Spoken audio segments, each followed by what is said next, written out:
The discussion as to the future of the aviation infrastructure of the city of Manila in the Philippines has been very interesting, but in recent years there has been major developments, including the progress for the new Manila airport, which will be built on an area in Bulacan. While waiting for that project to be completed, the Manila Airport, or the Ninoy Aquino International Airport, remains the country's main gateway. In recent years, there has been plans to upgrade the airport to increase its capacity amid the growing demands of the aviation industry.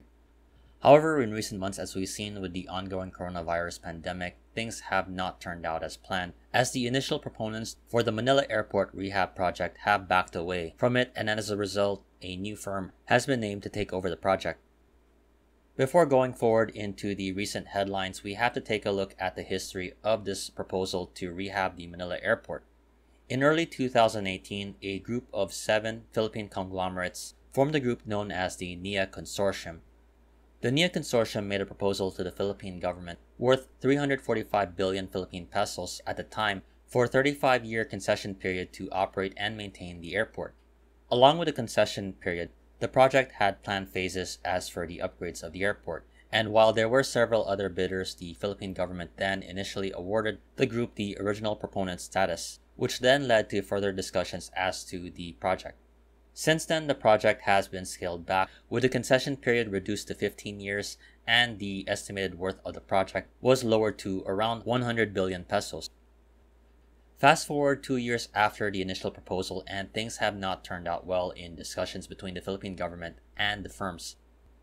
It has been reported there has been differences between the government during negotiations, and the firms have not been able to secure financing under the terms and conditions of the Philippine Investment Coordination Committee and the National Economic Development Authority. Adding to these factors have been the viability has been increasingly been questioned due in part to the recent coronavirus pandemic, which has stricken airlines in both the Philippines and abroad. This issue of the recent coronavirus pandemic was mentioned in a recent statement from the NAIA consortium, which stated, quote, "The far-reaching and long-lasting consequences of the coronavirus pandemic on airline travel, airline operations, and airport passenger traffic necessitated a review of the assumptions and plans to ensure that the NAIA project will be viable in the new normal."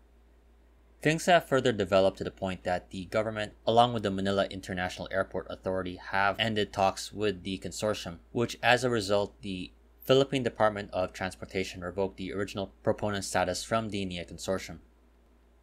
With this, the Philippine Department of Transportation issued out a statement saying, quote, "Upon the recommendation of the NAIA government negotiating panel, the Manila International Airport Authority on July 7, 2020 has terminated negotiations with the NAIA consortium and revokes its original proponent status." Within a few weeks of this action, the Manila Airport named a new proponent for the Manila Airport Rehabilitation Project. Taking over the project would be Megawide GMR, the tandem made up of the Megawide Corporation and India-based GMR, which has a hand in the development and operations of airports in the Philippines such as the Clark and Cebu airports. Along with the initial NAIA consortium, Megawide GMR also made a proposal for the Manila Airport project back in 2018. Now named the original proponent for the Manila Airport Rehab project, it seems they are looking to add another piece of the Philippine airport infrastructure projects to their portfolio now with the major city of Manila. However, before proceeding, there has to be a Swiss challenge to get other competing proposals before they can be officially awarded the project.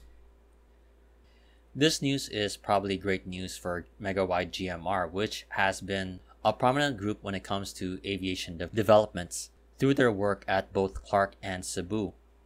Also, it confirms the belief that there is faith in the Manila airport. Even with its current problems, there is opportunity to fix the airport up and remain a competitive piece in the Philippine aviation industry, along with the new Bulacan International Airport, which is being led by another major Philippine conglomerate, the San Miguel Group.